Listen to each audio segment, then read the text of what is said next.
I wouldn't be able to find someone who would love me for me. I think that's absolute bullshit.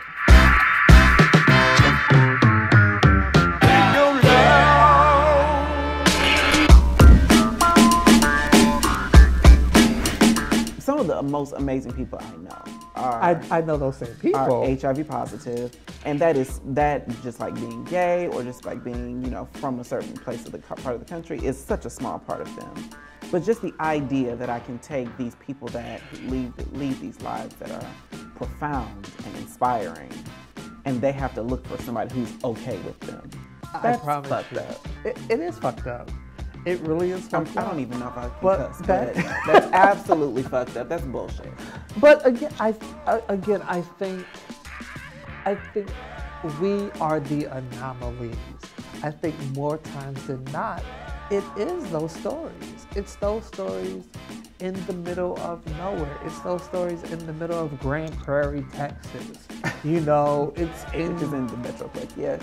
It's in the Columbia, Aiken, Augusta, Orangeburg. You know, I literally remember when like Adam for Adam started coming around, you know, and individuals. When I discovered Adam for Adam, that was the worst day. You literally could go deeper than the city level. You could like pick a neighborhood of where you live, and you started to really truly seeing other gay men. But again, like we were progressing as a country. You know, it started to become okay to say that I'm really gay and I can really talk about it. Like I was either in or out. I didn't have that middle phase. I didn't.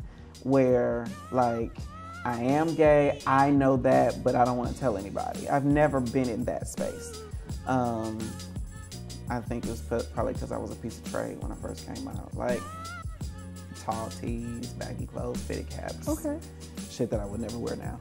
But but like to that end though, is disclosure. Is that is it like a coming out? Multiple coming outs, yeah.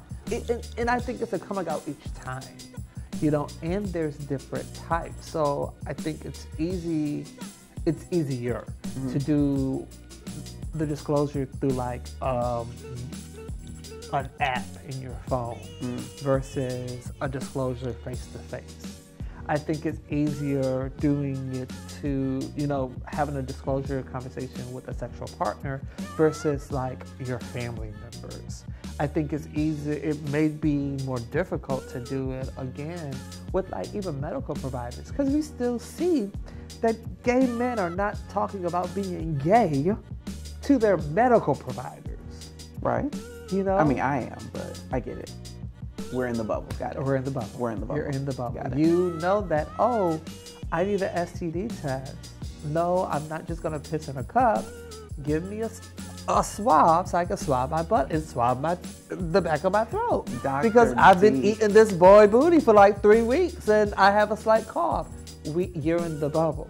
I am. You know? I'm starting to acknowledge that I'm in the bubble again. I don't think that, I'm starting to realize that once you're in the bubble, it's hard to get out of it. It's one of the stages of change. Once you know better, you do better. You can never go back to pre-contemplation. You're right. You're right. I mean, you're right. Clearly, you're about to get a master's degree, so you're definitely right.